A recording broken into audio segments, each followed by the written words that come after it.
अस्सलाम वालेकुम नाज़रीन, आप देख रहे हैं जीवन पाकिस्तान में आपका होस्ट पीर बख्श अलवी।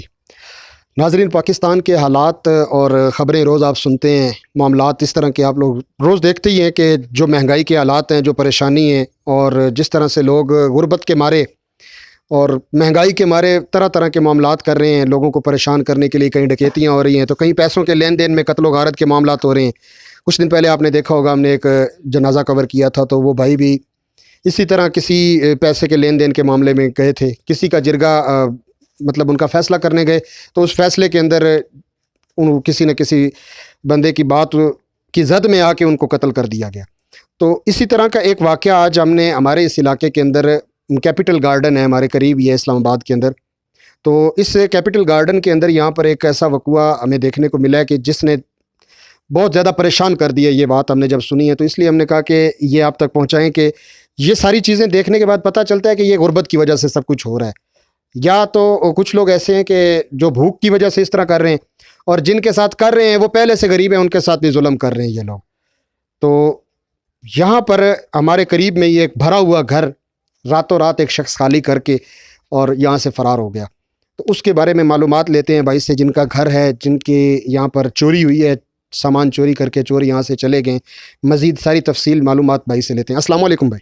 जी, वालेकुम अस्सलाम। जी प्यारे भाई, नाम क्या आपका? ज़ैनुल हसन। अच्छा ज़ैनुल हसन भाई, आप ये बताएंगे कि ये क्या वाक़या हुआ है, किस तरह से हुआ है? आपको पता चला कि चोरी किस तरह से हुई? घर आपका खाली था, घर में कोई नहीं था? घर में कोई नहीं था। जब मैं आया हूँ, मैं गाँव गया था, तो वापस आया हूँ रात को तकरीबन 12 बजे। वापस आया हूँ तो मैंने ताला खोला है, लेकिन ताला नहीं खुला। ताला नहीं खुला तो फिर मैं सोचा कि शायद किसी ने आके अंदर से लॉक किया है। मैं पीछे वाले घर की तरफ गया हूँ तो उधर भी ताले लगे हुए थे सब। फिर मैं वापस आके मुझे शक पड़ गया। मैंने दरवाज़े के ऊपर से देखा कि सारे दरवाज़े अंदर खुले थे और सामान गायब था। फिर रात का टाइम था 12 बजे, उसके वजह से मैंने कोई ऐसी बात नहीं की, शोर नहीं मचाया। फिर सुबह होने का इंतज़ार किया। जब सुबह हुई तो फिर मैंने मालिक मकान को रात को ही फ़ोन किया हुआ था, वो सुबह फर्स्ट टाइम आ गए। वो आए तो फिर हमने एक सीढ़ी लेके छत की तरफ से ऊपर आए। ऊपर आके देखा है तो अंदर से लॉक था। वो लॉक खोला है तो अंदर आए तो सारा घर खाली पड़ा था उसमें। नहीं, आप लोग पूरी फैमिली और आप गए हुए कहाँ थे? हम गाँव गए थे। हमारे गाँव है, तहसील लालियाँ, ज़िला चिन्योट है, मौज़ा सरुवाला है। सरुवाला में हमारा अपना घर है, तो उधर गए हुए थे। विद फैमिली, सारी फैमिली आपकी वहीं पर गई हुई थी? जी, पूरी फैमिली की हुई थी। अच्छा, तो यहाँ पर सामान वगैरह आपका क्या कुछ था जो चोरी हो गया? यहाँ पर हमारा चारपाइयाँ थी, एक पंखा था फर्शी, और इसके अलावा इस्त्री थी, सिलाई मशीन थी, घरेलू सिलाई मशीन ही होती, वो थी, और बिस्तर थे। उसके अलावा बर्तन थे और एक बक्सा था जिसमें हमारे पैसे पड़े थे और सोना पड़ा था थोड़ा-सा। नहीं, कोई अंदाज़ा आपको कि कितना सोना कितना था, नकदी कितनी? नकदी रकम 50,000 थी और सोना आधा तोला था हमारा। क्योंकि गरीब लोग हैं, इससे ज़्यादा नहीं था नहीं, वो अम्मी का पहले का पड़ा हुआ था, शादी के वक़्त जो इस्तेमाल करते हैं, तो बस वही था। ठीक हो गया। तो ये और फिर भाई हमें बता रहे थे, इन्होंने यहाँ पे दरमियान में ज़िक्र किया चारपाइयों का, कि ये बता रहे हैं कि इनको चारपाइयाँ जो थी ना, ये इन्होंने किस्तों पर ली थी, कि किस्तों पर ली हुई चीज़ें, कि अभी किस्तें पे कर रहे थे कि इसी दौरान ये चोर जो है ना हाथ साफ़ करके चला गया। तो आप लोगों को कोई अंदाज़ा हुआ है कि चोर आया किस तरफ से और कैसे कैसे उसने, क्योंकि बाहर मैंने देखा है, आपका कैमरामैन को भी कहूँगा कि कवरेज करके साथ चलाएगा इसके, कि बाहर से कोई जगह ऐसी लगती नहीं है कि जहाँ से चोर एंटर हुआ है। क्या आपको अंदाज़ा हुआ कि किस तरफ से आया होगा वो? जी, हमारे साथ पीछे जो घर है ना, वो हमारे साथ अटैच है उनकी छत। तो छत के दरमियान में ना चादर लगी हुई है। ये वाली चादर जो पीछे है? जी, यही चादर लगी है बिल्कुल। अच्छा। तो ये इसके अलावा कोई और रास्ता ही नहीं है अंदर आने का ना, तो इस चादर का उसने फ़ायदा उठाया, नाजायज़ फ़ायदा उठा के अंदर आया और सारा सामान ले गया। और दूसरी साइड पे उसने घर था उसका, उधर रखा है, और उसके बाद दूसरे दिन वो अपना सामान लेके ना हमारा ही, क्योंकि जब वो आए थे वो बिल्कुल खाली थी, उनके पास एक चटाई थी और बर्तन वगैरह इस्तेमाल के लिए, लेकिन जब वो वापस गए हैं, हमारी चारपाइयाँ, बस्का वगैरह सब कुछ उनके पास था। वो बात हमें मोहल्ले वाले ने बताई कि वो बिल्कुल ये चीज़ें लेके गए हैं, इसलिए ये हमारी शक की बिना बिल्कुल पुख्ता हो गई है। नहीं, ये जो किराएदार आपके यहाँ, ये भी किराए पे रह रहा था हाँ, आपका वो कि? भी किराए पे था, किराए पे ही था। वो तकरीबन उसके 10 दिन हुए थे इधर। ये दोनों मकान एक ही मालिक के? हाँ, एक ही मालिक के अंदर। इसीलिए मतलब इनकी छत एक ही है? हाँ, एक ही छत है। ठीक है नाज़रीन, ये दिखाने की कोशिश करेंगे आपको कि ये भाई ने हमें बताया था फिर कि ये जो ब्लॉक है इन्होंने हटाए नहीं है यहाँ पर पुलिस को, क्योंकि जब दिखाया गया एक सारा वकूआ, तो ये ब्लॉक नज़र आ रहे होंगे आपको। और ये कैमरामैन अगर दिखा सके तो ये जो चादर की जगह है ना, ये इस तरह से बकौल इनके पहले टेढ़ी नहीं थी। ये जब वो चढ़ा है, कहीं पाँव रख के चढ़ने के लिए उसने इसको यूज़ किया, तो उस वक्त ये टेढ़ी हुई। तो दिखाने की कोशिश करेंगे कि इसके अपोजिट साइड पर ये दिखा रहे हैं कैमरामैन के ऑपोजिट साइड पर भी इसी तरह से ही ये आप देखें कि ऑपोजिट साइड से इसी तरह से उसने अपनी सेटिंग वगैरह की, सीढ़ियाँ उतरा है और जो भी उसने काम किया है ये सारा इस तरह से नज़र आ रहा है।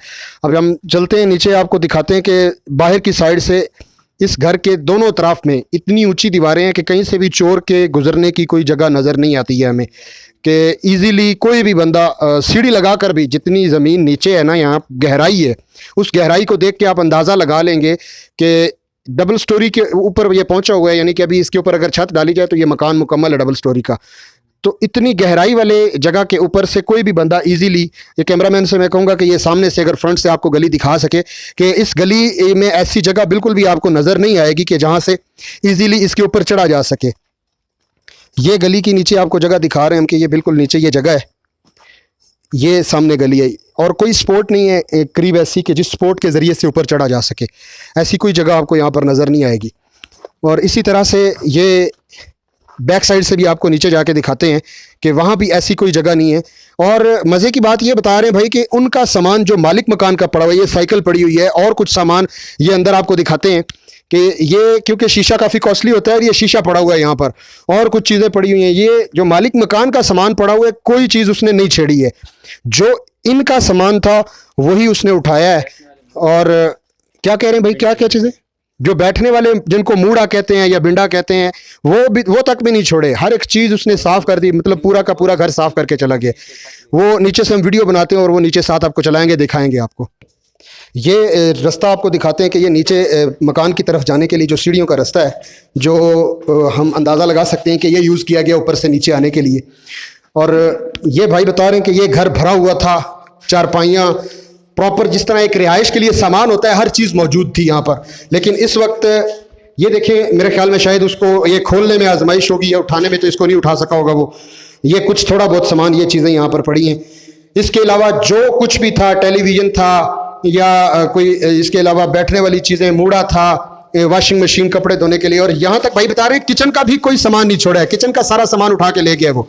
इसके साथ यहाँ पर जो वॉशरूम के अंदर जो नहाने के लिए बाल्टी यूज होती है, मग्गा यूज होता है, वो भी उठा के ले गया। यार कैसा इंसान था, इसके अंदर कोई इंसानियत नाम की कोई चीज़ ही नहीं है कि एक गरीब बंदे ने पाई पाई इकट्ठी करके पता नहीं किस तरह से सामान बनाया होगा या किस तरह से उसने अपने इस, क्योंकि आप जानते हैं कि सामान बनाने, घर बनाने इतने आसान नहीं है, और वो भी एक ऐसे बंदे के लिए जो मेहनत मजदूरी करता हो, जो मतलब इसके जो ये भाई जिससे हम बात कर रहे थे, इनके वालिद साहब नहीं है और ये खुद दर्जी का काम करते हैं। इनकी छोटी सी एक दुकान है दर्जी की, इसके छोटे छोटे बहन भाई हैं, उनका ये वाहिद कफील है। और ये शख्स उनकी कफालत पता नहीं इस महंगाई के दौर में किस तरह से कर रहा होगा, ये किस तरह से सर्वाइव कर रहा होगा। कितनी एक इनकम होती है यार दर्जी की, और वो भी एक छोटे से मोहल्ले के अंदर छोटी सी दुकान, कोई इनकम नहीं होती है। और पाई पाई करके इसकी वालदा ने, इसने पता नहीं किस तरह से घर का सामान बनाया होगा, किस तरह से ये किया होगा। लेकिन वो पता नहीं क्या, मेरे पास अल्फाज नहीं है कि मैं उस गलीज इंसान के लिए क्या अल्फाज इस्तेमाल करूं कि जिसको ये ख्याल तक नहीं आया कि यार ये भी मेरी तरह के गरीब ही लोग हैं, तो मैं इनके साथ ये जुल्म क्यों कर रहा हूं। तो नाजरीन, मज़ीद इंशाल्लाह रिसर्च में लगी हुई है पुलिस उस शख्स के पीछे, क्योंकि हमारे पास एक शवाहिद मौजूद है ना कि वो बंदा करीब का है कौन नहीं है, तो उसको तलाश करने की प्रॉपर कोशिश की जा रही है। जैसे ही वो पकड़ा जाएगा तो उस पर भी इंशाल्लाह एक आपको दिखाएंगे। फिर कोशिश है, पुलिस कोशिश कर रही है उसको पकड़ने की, पकड़ा जाता है तो फिर आपको दिखाएंगे और इंशाल्लाह कानून जो है ना उसको प्रॉपर अपनी गिरफ्त में लेगा और जो कुछ भी उससे बरामद किया जा सका इनको बरामद करवाएंगे इंशाल्लाह। नाजरीन, ये आपको हमने बताया कि भाई यहाँ पर दर्जी का काम करते हैं, मोहल्ले के अंदर एक छोटी सी दुकान है। सिर्फ ये दिखाने का आपको मकसद ये है कि ये देखें, ये दुकान को आप देख के अंदाज़ा लगा सकते हैं कि ये शख्स इस दुकान के अंदर कितना कमा लेता होगा। ये दुकान के अंदर जो आप सामान पड़ा हुआ देख रहे हैं या जितना काम नज़र आ रहा है आपको देखने में, तो इस दुकान में एक छोटी सी दुकान है, यहाँ पर बमुश्किल इंसान दुकान का किराया और घर खर्च बड़ी मुश्किल से निकालता है। तो वो सारा सामान बनाना, वो सारा कुछ दोबारा से तैयार करना मेरे ख़्याल में इस दौर में तो मुमकिन नहीं है। तो हमारे इलाके के जो साहिब सरवत लोग हैं, जिस तरह से हमारे राजा रज़ा ख़ान साहब हैं, जो वकील ख़ान साहब हैं, राजा रज़ा अब्बासी साहब हैं, तो इनसे अपील है कि भरपूर इस बच्चे के साथ ताउन करें, इस चोर को पकड़वाने में भी, और पकड़वा के वो सामान जो रिकवर जितना ज़्यादा हो सकता है रिकवर करवाया जाए, और इसके साथ जितना हो सकता है कानूनी तौर पर मुआवनत जो भी इसकी की जा सकती है की जाए। बहुत शुक्रिया, देखते रहिए जीवन पाकिस्तान। मिलते हैं नेक्स्ट वीडियो में, तब तक के लिए अल्लाह हाफ़िज़।